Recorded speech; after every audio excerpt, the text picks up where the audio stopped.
নমস্কার। প্রতি মাসের মতো আবারও এই মাসে চলে এসেছি আমাদের সেই দৃষ্টিহীন বিমলবাবুর কাছে। আজকের মাস নিয়ে 50 মাস, মানে 4 বছর 2 মাস বিমলবাবুর এখানে আমরা প্রতি মাসে আসছি, সেই 2021 সালের সেকেন্ড কোভিড-19 পরিস্থিতি থেকে। তো আজও অবধি প্রায় 50 মাস হয়ে গেল যেখানে আমাদের কোনো একটা মাস মিস হয়নি যে আমরা বিমলবাবুর কাছে আসতে পারিনি। তো এটা আমাদের কাছে একটা খুব বড় একটা বিষয় যে আমরা এই পরিবারটার সাথে পাশে থাকতে পারছি। বিমলবাবু এবং ওনার স্ত্রী দুজনেই দৃষ্টিহীন। বৌদির কিছুদিন আগেই গল ব্লাডার স্টোন অপারেশন হয়েছে, তো এখন উনি সম্পূর্ণ রেস্টে রয়েছেন। তো আজকে দেখা করতে পারিনি, তো বিমলবাবুর কাছে এসেছিলাম। বিমলবাবুর হাতে যেটুখানি আমাদের মাসিক যা জিনিস তুলে দেওয়ার কর্তব্য সেটা আজকে আমরা তুলে দিয়ে গেলাম। আর প্রতিবারের মতো এবারও একটু বলবো বিমলবাবুকে একটু ছোট্ট কথা বলতে।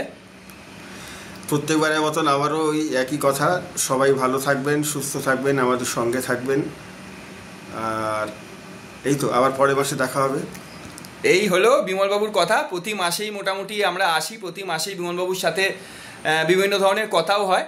তো যাই হোক, এইভাবে আমরাও আমাদের কাজ করে চলেছি, আর বিমলবাবুর মতো মানুষদের হাত আমাদের মাথায় আছে। আপনারাও ভালো থাকুন, সুস্থ থাকুন। নমস্কার।